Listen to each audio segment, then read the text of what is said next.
Hey everybody, so continuing with work and fluid forces, we're going to do an example here, example number 3. And this one, it does have a lot of things we have to figure out, and but I'll walk you through it and hopefully it'll make some sense. So it says a conical tank, which is formed by revolving y equals 2x, so that's just a line, y equals 2x about the y-axis, and we do this from y is 0 to 10. This conical or cone-shaped tank is filled up to 2 feet below the rim of the tank with liquid weighing 57 pounds per cubic foot. Question becomes, how much work does it take to pump the liquid to the rim of the tank? So there's a lot involved here. I have a not great drawing for you, but let's talk about it. So this is our line y equals 2x. It's revolved around the y-axis. It forms this cone shaped, and there's liquid in here. We are told that the liquid is not all the way to the top. It's actually 2 feet below. So the top, if you can kind of imagine, I know you have to sort of visualize this because it's two-dimensional, but the 3D object, maybe this is parallel to the top. So this would be 10 units. And so the liquid is somewhere lower. I'm going to just draw it like way down here. It's not quite scale-wise way down here, but let's say the liquid is at this level. So maybe like that. Okay? So it's filled with liquid up to here. And then we're asked, and so all this is liquid. How much work is it going to take to pump this liquid up to the top, up to the rim of this tank? So we have to figure out a few things based on our formulas that we know for this concept. We need to find something for force, the force that it takes to pump this liquid, in order to find the work done on it. But we also need distance. Okay, so we need force and we need distance. And let's start with the distance. It's going to be a little bit easier. So the distance that this fluid has to travel, well, it kind of depends on where the fluid's at. The idea that I want you to think about is actually considering slabs of liquid. And I know that's a little weird, but like, just a slab layer of liquid, and a bunch of those slab layers would fill up this entire tank. Okay, so imagine the liquid is divided into slabs. Now we're going to have to find force in just a minute, but let's just work on the whole distance thing that this liquid's traveling. So this layer of liquid here, it has to officially make its way up to the rim, and so we know that this is 10, and so starting at this layer, well, I don't know how high it is, but this is my y-axis, so its height is some y value here, well, technically like in the middle there, y, and so if this is y, this distance is 10 minus y. Okay, so that's going to be our distance that our fluid travels. Okay, so we're going to use this in our integral for work. Next, let's figure out what's going on with the force. Okay, so let's talk about the force. We have to do some things to get there. Now, let me tell you some background. The force required to lift a slab is actually equal to the weight of the slab. Okay, so then if we think about weight, weight is equal to weight per unit of volume times volume. You can just like divide out the volumes, you get back to weight here. But we know this number, okay, we were given this information, and based on the shape of the slab, we can find the volume. So we're going to use a lot of different things that we know, either that we can figure out volume for a circular type shape, something we were told, this weight per unit volume, and we're using all that to figure out how to solve this question. So let's focus right here on the volume. So the volume of a slab, well, let's look at the shape of it. So our circular type shape, it does have technically a height to it, but it's very, very small, but I'm going to draw it exaggerated so you can see. Okay, so this is like a slab. I exaggerated it. Now, for this shape, the volume, it's circular, so we can take the area of a circle and then add in or bring in this depth to it, or this height. And so the area of our circle hopefully you recognize this, it's pi r squared. And so this volume formula is pi r squared times h. And let's just make this a little bit more meaningful for things we're working with as far as our variables go. Okay, so pi r squared h. So let's do h real quick. H is just this change in y depending on where we take our slab from in our cone. So we're going to represent h as just the change in y.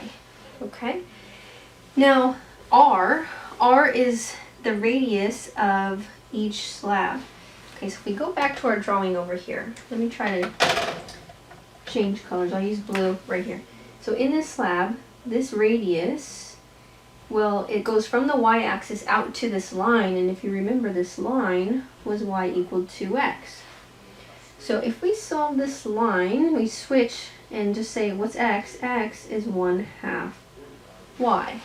Okay, so then at this y value, this height of this slab, the x value is 1/2 of that y value. Okay, that's that corresponding x value. And that's the radius. And every disc or slab that we have here of liquid, the x value would represent the radius. So that's going to go right here. So that's 1/2 y. Okay? And so we know, so that's just this volume part. So let's put this together with what we were told as part of the problem. We were told that this weight per unit volume was 57 pounds per cubic foot. Okay? So then what we have here is our weight, which is equal to our force. Okay, weight is equal to force. So our force is, from here, 57 times what we came up with for volume. So this is going to be, let's see, pi over 4. So if I square this, times y squared times delta y. Alright, so that takes some figuring out. You might have to troubleshoot a little bit based on the shapes that you're working with. You can use geometry like we did, but we finally came up with force. We had already came up with our distance formula, and we'll put that together in just a second to find the work.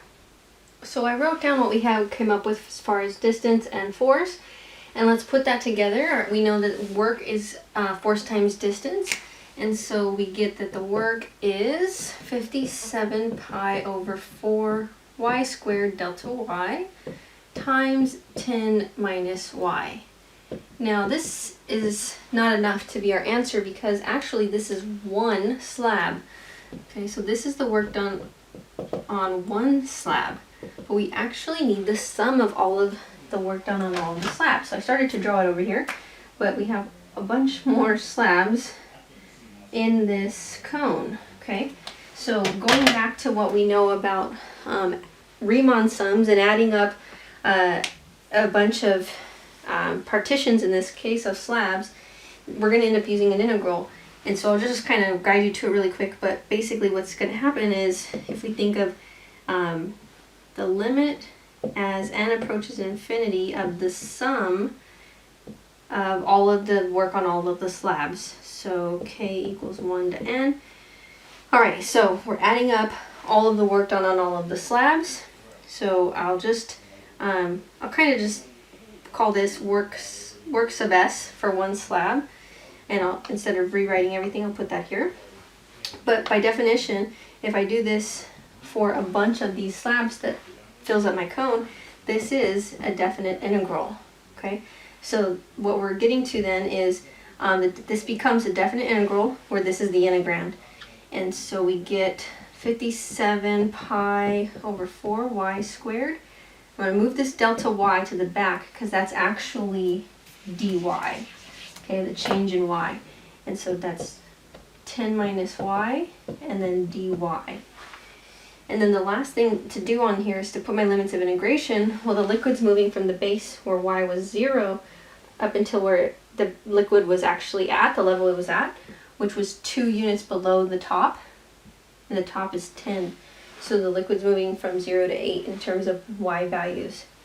So the hardest part on this one was honestly coming up with all of this to set this up.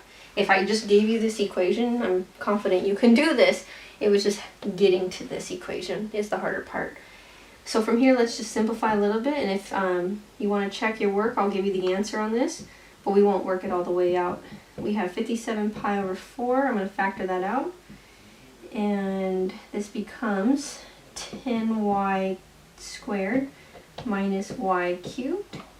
And if you want to work this out, you should get roughly 30,561. And the work was in terms of moving feet, and then the weight was in pounds, so foot pounds. Okay, so kind of a tricky one there, but hopefully this helps you solve some of these problems. I'm going to give you a handful of formulas that might be beneficial in problems like this, and then we'll be done with this section. So some formulas that you might come across as useful involve fluid pressure and forces. So the first one here is the pressure depth equation, and we have that in a fluid that is still, the pressure at depth h is the fluid's weight density times h. And so it's a pretty straightforward equation if you know the values. And I'll give you a table in just a second for weight density. So the pressure is what you can calculate if you know the depth at which you're calculating this pressure, so that's h, and then W is the weight density. So here are some common weight densities per unit volume. So typically this is in pounds per cubic foot, and so for gasoline it's 42 pounds per cubic foot. That would be the weight density. Down here, fresh water, 62.4 pounds per cubic foot would be the weight density. All right, another equation for you. Fluid forces at a constant depth surface, or on a constant depth surface. So the total force exerted by a fluid against a flat base, where A is the area of the base, is just the pressure times that area. So the force is just P times A, or if you want to break down what pressure was, it was weight density times the depth times A. And so here's an image for you here. These containers are filled with water to the same depth and have the same base area. So this area down here, this circular area, is the same as at the base. The total force is therefore the same on the bottom of each container. So the constant depth surface, the force on that is the same because the depth is the same and then the base area is the same for both of these containers. And so the container shape actually doesn't matter here in our calculation. All right, and the last formula to give to you is fluid force against a vertical flat plate. So the previous equation was when it was like a horizontal flat base. Now we're talking about a vertical flat plate. So for a plate submerged vertically from y equals a to y equals b in a fluid of weight density W, the force exerted by the fluid against the side of the plate is an integral value. So notice that this force is the integral from a to b, which was our y values, of W, the weight density, times the strip depth, I'll show you a picture to describe what this is talking about, times L of y, and then integrate with respect to y. And so L of y is the length of the horizontal strip, measured from left to right, of the plate at level y. So here's what this looks like. You have this vertical plate, so this image in the middle here, this curved image, this is like a vertical plate submerged in some water. So you can say up here this blue line is the surface of our fluid. I said water, but it could be any fluid. So it's submerged in the fluid, and this horizontal strip that I was is this one here. So you can take a horizontal strip on that vertical flat plate, and the depth of it is like this base bottom y value right here. Okay, and then the dy part from our integral is the thickness of this this horizontal strip. All right, so these might come up in some homework questions. Hopefully you'll be able to use these and feel good about them.